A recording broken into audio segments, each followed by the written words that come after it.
Hi, Eileen here. It's been a while since I posted here, so I figured that I really need to get back to it and to continue telling my story.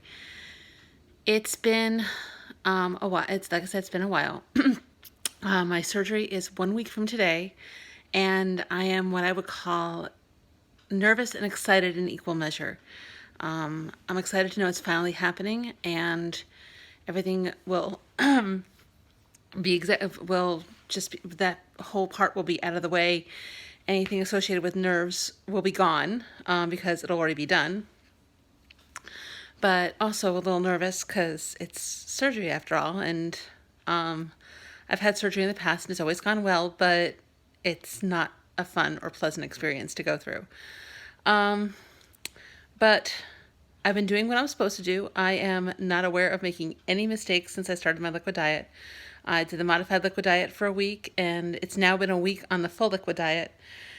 And I'm finally reaching a point in the last day or two where I'm not dying to eat. Um, the hardest part has been when I'm putting snacks or meals together for the kids versus or just kind of sitting around the house and knowing that there's cookies or there's candy, especially now with Halloween candy sitting right behind me. But I've been good. I haven't touched any of it, and I know the rules. And I guess my daughter gets this from me. I guess I'm a rules girl. So what's been happening lately? Well, I had a few interesting things come up that I wasn't expecting. First of all, I had my planned endoscopy and upper endoscopy and colonoscopy, and that was its own adventure. It was the normal prep that goes with a colonoscopy, which is never fun to do. But I had done something very similar the week before, a week or so before, because my GI doctor wanted me to have an MRI, abdominal MRI, to make sure that the Crohn's disease that I was diagnosed with several years ago, there was no sign of it where these scopes wouldn't penetrate. And so I went through the prep as normal and go in there. And it was basically a comedy of errors from the moment I left the house in the morning. My husband was driving me. And as we're literally pulling out of our development, I get a call from the hospital asking where I was. I wasn't supposed to be there until like 10:15, and this was 9:30. And apparently someone, the doctor's office had called me the day before asking if I can come in early, and I told them no. So I said, okay, we'll keep it the way it was. But apparently nobody told the hospital. So, so we raced to get to the hospital, and because they were expecting me an hour and a half before we got there. And I told them ahead of time that there was no way that was going to happen. So that was the first part. The second part, they couldn't get an IV line in me, which is not normally an issue, but I guess because I've had so many sticks lately, they just couldn't find a vein, and they couldn't access, or they couldn't access it. They had 3 attempts. They finally got on the 3rd attempt with the second nurse, because they were able to get it in. They just couldn't get it to flow. Then there were a couple other delays that went into that. Then there were a couple extra delays. And finally, I'm being wheeled in for my endoscopy colonoscopy. And apparently my heart rate has dropped through all this. My resting heart rate is actually quite low to begin with, considering my size and considering my blood pressure. It usually averages somewhere around 50. But apparently when they wheeled me in, it was reading 42. And one of the things that they know is going to happen during colonoscopy is that your heart rate's going to drop. And so if it was going to drop, it was going to go into the 30s, which is something that they absolutely did not want to see. So I had to wait till they were able to get my heart rate back up before they could start.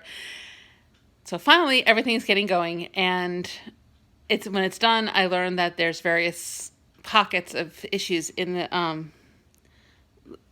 what they call them ulcerations. And so the first thing I'm thinking of is, oh my gosh, the Crohn's is back. And what they said was that it is probably back, but it's a very, very, very, very, very mild flare, especially given my history of what my flares are like. And so it was, and they decided it was nothing to worry about. There was nothing. The MRI was clear, and where the surgery is going to take place has nothing to do with with what they're seeing.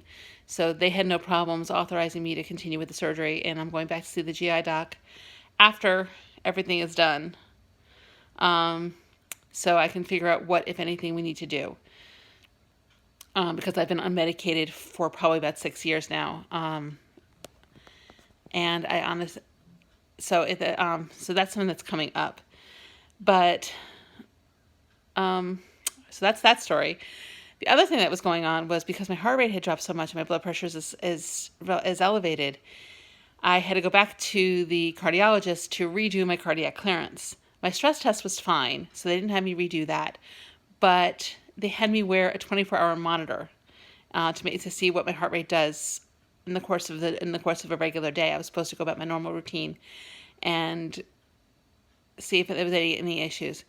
And if there was, the worst case scenario was I was going to have a pacemaker put in before the surgery, which he did not think was the case because nothing indicated that I had any kind of problems like that, but they needed to be sure.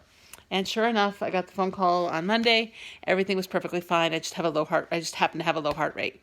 So the cardiologist is advising the anesthesiologists what specifically to watch for, and what he strongly recommends that they do should the situation arise.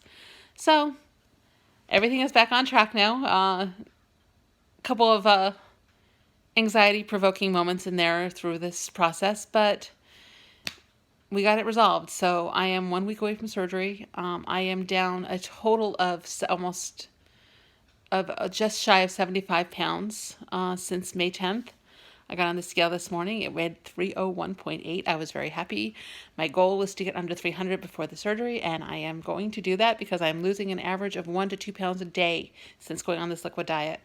I was looking at according to my Fitbit, when I wake up in the morning at 6 o'clock in the morning, it says I've already burned 580 something calories. If I'm getting 590 calories a day, it's unusual. So by 6 o'clock in the morning, I've already burned off all the calories that I'm going to consume for the day. So I am definitely going to be losing weight, or at least I better be, or something else is really wrong that nobody knows about. I shouldn't even say something like that because you never know what that's going to lead to. But here I am 1 week away, and like I said, nervous and excited in equal measure. So that's kind of my story for today, and I will try to post the morning of the surgery and kind of post how things are going at that point, and definitely afterwards. So thank you for watching. Please feel free to subscribe, to like, to share. Something that people who are going through gastric sleeve surgery many of them are looking for people's stories to share and to understand what people are going through and prepare for things themselves. So that's kind of what this vlog is about. So goodbye, Fatso, signing off for probably another week. Thanks. Bye.